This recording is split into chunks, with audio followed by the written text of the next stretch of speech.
আশফল গাছে কিছু আশফল হয়েছে, ওই হাতে গোনা কয়েকটা।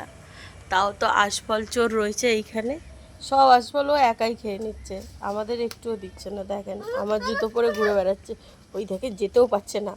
আগে যাবে, কে যাবে? মাম্মাম যাবে না তাতান যাবে? তাতান আগে গিয়ে আশফল তুলছে।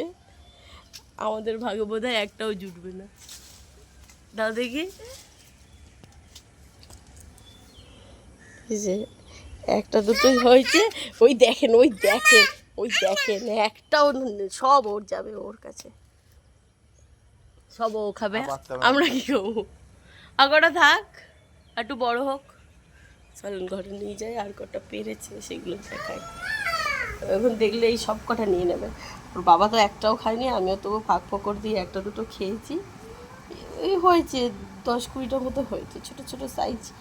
কিছু কিছু বড়, এগুলো ছোট জানো তো, বড় হয়েছিল আগের দিন, ওই বড়গুলো বড় হতে তো, এগুলো ছোট্ট। চলেন এখন রান্না করছি, দেখা হচ্ছে একটু পরে। এসেছি একটু বাজারে, একটু লোটে মাছ নেবো। অনেক দিন খাওয়া হয়নি, এতদিন তো 200 টাকা করে কিলো চলছিল, এখন শুনলাম 120 টাকা করে। দেখি কীরকম হয়। এখানে কাতলা মাছ বিক্রি হচ্ছে, কিন্তু এইগুলো মনে হয় গোটা গোটা করে কিনতে হয়। তো যাই হোক, নদীর মাছ আমরা খুব বেশি খাই না, খাওয়ার মধ্যে লোটে মাছ আর চিংড়ি মাছটাই খাই। তাই এখান থেকে আমরা 1 কিলো মতো লোটে মাছ নিচ্ছি। এসেছিলাম জানেন তো একটা জিনিস কেনার উদ্দেশ্যে, আসলে অম্বুবাচী চলছে বলে মনে হয় সেই জিনিসটা পেলাম না। সেটা হলো যে ওল হয় না, ওলের ডাঁটা, শুনেছি নাকি খুব ভালো খেতে হয়। খুব ইচ্ছা আমার চিংড়ি মাছ দিয়ে ওলের ডাঁটা একবার বানিয়ে খাওয়ানো, আর সাথে রেসিপিটা আপনাদের সাথেও শেয়ার করা। তো পুরো মার্কেট ঘুরে কোথাও তো আমি ওলের ডাঁটা আজ পেলাম না। হয়তো অম্বুবাচীর কারণে সেই ডাঁটাগুলো কাটা হয়নি, যেহেতু ওলটা তো মাটির নিচে হয়, আমার ধারণা এটা অন্য কোনো কারণও হতে পারে। এখন তাতানের বাবা একটা চা নিয়েছে, আমি নিয়েছি বিস্কুট। তাতানের বাবার ছুটি ছিল, সেই কারণেই সন্ধ্যাবেলা আমরা বেরিয়েছি। তাতান তো সন্ধ্যা থেকেই মাথা খারাপ করে দিচ্ছে মোমো খাবে বলে। ওর বাবা বললো চলো মোমো ওকে কিনে দিয়ে আমরা কিছু একটা খাই। তাই এসেছে এই ফ্রাইস দোকানে, কি অর্ডার দেবো বুঝতে পারছি না। অনেক রকমের ফ্রাইস পাওয়া যাচ্ছে, লোটে মাছ ফ্রাই, চিকেন পপকর্ন, আরও নানান রকমের। আমরা এই ফিশ রোল অর্ডার দিলাম, 3টে 50 টাকা। আমাদের পাড়ায় একটি দোকান রয়েছে, মাত্র 10 টাকা করে পাওয়া যায়। আমি একদিন আপনাদেরকে সাথে করে নিয়ে যাব, ওইটা কিন্তু ভালোই খেতে, এটা জানি না। ওটা ফুচকা, এটা কাঁঠাল। তুমি কাঁঠাল আর ফুচকা খাবো? কাঁঠাল, ও কাঁঠাল খাবে, কাঁঠাল কোথায় কাঁঠাল? কাঁঠাল তো তাতানকে কিনে দেওয়া হয়নি, এই ফিশ রোলগুলো নিয়ে নিয়েছি। বেশ গরম আর মুচমুচে, দেখা যাক খেতে কেমন। ভেতরে পুরটা তো অনেকটাই মনে হচ্ছে, কিন্তু ওর মধ্যে আদেও ফিশ আছে নাকি সন্দেহ। দেখেন শুধু গাজর টাজর দেওয়া, খেতে খেতে অদ্ভুত জিনিস একটা চোখে পড়লো। ওই দেখেন ছোট্ট মতো একটা দেখতে পাচ্ছেন, ওটা হলো একটা সাপ। সবাই বলছিল কেউটে, তারপরে জানা গেল কি যেন নাম, কানা সাপ, জানি না, আমি কোনোদিন নামও শুনিনি, চোখেও দেখিনি। হলো চিকেন চিজ বল, যার মধ্যে চিজ তো আছে কিন্তু চিকেন আমি খুঁজে পাইনি। এইবার তাতানের খাওয়ার পালা। এই এসে গেছি মোমো, এখানে ওই 30 টাকায় 6 পিস মতো মোমো দেয়, আর সাথে স্যুপ আর চাটনি। তো আমরা পার্সেল করে নিচ্ছি, তাতানকে তো ধরে রাখা যাচ্ছে না, মোমো দেখে পাগল করে দিচ্ছে। চলেন কাছ থেকে তুলি। খুব বেশি চিকেন যে থাকে তা নয়, কিন্তু পেঁয়াজ টিয়াজ দিয়ে খুব একটা খারাপ স্বাদ হয় না, ভালোই। 30 টাকায় 6 পিস করে দেয়, আবার কি। আর এই যে আমাদের মোমোগুলো প্যাকিং হয়ে গেছে, আর এবার আলাদা করে স্যুপ দিয়ে দেবে। তাতানের বাবা একটু দোকানে গেছে, আমি আর তাতানি দাঁড়িয়ে রয়েছি। এই দেখেন, এই দেখেন, স্যুপটা তো ফুটছেই, কিন্তু স্যুপের মধ্যে একটা অদ্ভুত জিনিস দেখতে পেয়েছি। ওই যে সাদা রঙের গোল মতো দেখতে পাচ্ছেন, ওটা হলো গাঠি কচু।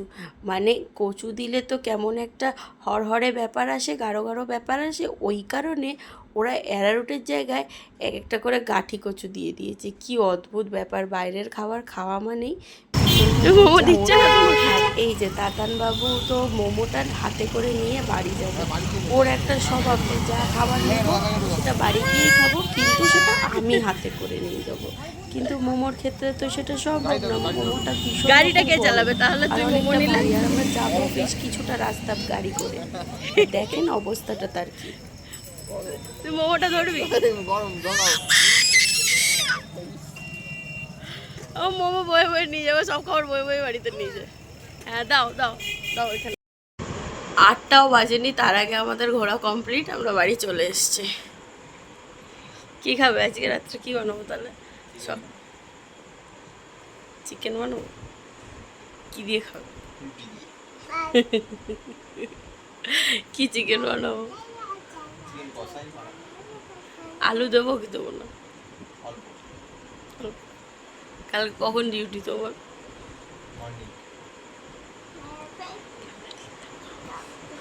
তাতান বাবু খাচ্ছে।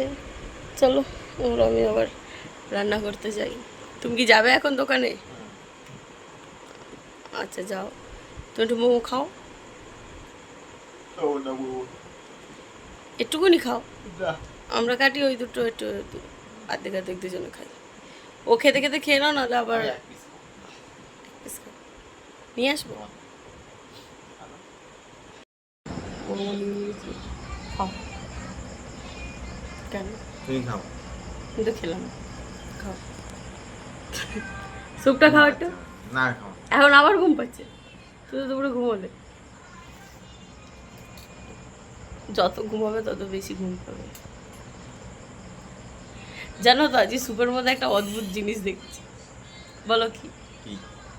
গাঠি কচু দিয়েছে। গাটি কচু স্যুপ? হ্যাঁ, গাঢ় করার জন্য দিয়েছে কি জানি না, কি তোর মতো আমি গাঠি কচু দেখেছি, ভিডিও করছিল, ওখান থেকে একটা গাঠি কচু খোসা ছাড়িয়ে স্যুপের মধ্যে দিয়ে দিচ্ছে। সত্যি সত্যি তোমার দাড়িগুলো পেকে যাচ্ছে, এত অল্প বয়সে বুড়ো হয়ে যাচ্ছে তুমি। চাপে, সংসারের চাপ, এত চাপ দিচ্ছি আমি আর তখন সহ্য করতে হচ্ছে না। ঠিক আছে চলো তাড়াতাড়ি খেয়ে নিই। হ্যাঁ ভালো লাগছে দেখতে, খারাপ লাগছে না। তারপর আবার মাংস রুটি রান্না করতে হবে। আমারও তো মোমো জুটেছে, খেয়ে দেখি চলেন কেমন বানিয়েছে আজকে। ওরে বাবারে, দিয়েছে বিশাল ঝাল তো এই চাটনি, আমার তো কাশি উঠে এসেছে। সে যাই হোক, খাওয়া দাওয়া হয়ে গেছে, এইবার আমি রান্না করতে চলে এসেছি। একটু চিকেন বানাই, আর রুটিটা না কিনেই নিয়ে এসেছি। চলেন চট জলদি চিকেনটা বানিয়ে ফেলি। অনেকটা রাত হয়ে গেছে, কাজ করতে করতে গল্প করতে করতে। চিকেনটা বানাতে বানাতে মনে পড়লো, ছেলেবেলা থেকেই না আমার মাংসর প্রতি একটা দুর্বলতা আছে, বিশেষ করে পোলট্রি মুরগি। এছাড়াও আমি কোনো অন্য মাংস খাই না অবশ্য। তা একবার যখন আমি প্রায় 3rd ইয়ারে পড়ি, মানে বুঝতেই পারছেন মোটামুটি বড়ই হয়ে গেছি, তো বাবা প্রত্যেক রবিবার করে মাংসও নিয়ে আসতো, সাথে মাছও নিয়ে আসতো। তা এক রবিবার বাজার যাওয়ার সময় বলছে যে আজকে না মাংস নিয়ে আসা হবে না, টোটালি মাছ নিয়ে আসা হবে। আমি অত বড় একটা মেয়ে কাঁদতে বসে গেছি, জানি সানডে মানে তো চিকেন আনতেই হবে, চিকেন আসবে না মানে আমি কান্নাকাটি শুরু করে দিয়েছি। এবং তারপর থেকে আমাদের বাড়িতে প্রত্যেক রবিবার করে মাংস হয়।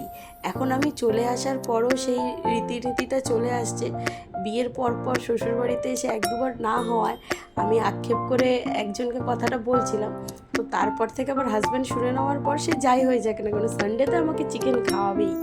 তো যাই হোক, এই কথাটাই আর কি বলার ছিল, একটা মনে পড়ে গেল একটা কথা। আর মা মাংস রান্না করলেই তো পুরো বাড়িতে মনে হতো কত সুন্দর একটা রান্না হচ্ছে। আর মাংস হলেই আমার চাই ঝোল আর আলু। আপনাদেরও কারো ঝোল আলুটা কেমন লাগে বলুন তো খেতে? ছেলেবেলায় কারা কেমন খেয়েছেন অবশ্যই কিন্তু আমাকে কমেন্ট করে জানাবেন। চলেন এইদিকে প্রায় মাংসটা কষানো হচ্ছে, হোক, রান্না এই কমপ্লিট। এখন বাজে প্রায় 12টা, তাতান ঘুমাতে এতটা সময় নিল। চলেন এবার আমরা খাওয়া দাওয়া করে ঘুমাই, পরের দিন তো আবার কাজ শুরু, জীবন শুরু। দেখা হচ্ছে আবার পরের একটা ভিডিও। সবাই ভালো থাকবে, সুস্থ থাকবেন, আর ভিডিওটা যদি ভালো লাগে লাইক কমেন্ট শেয়ার করে পাশে থাকবেন।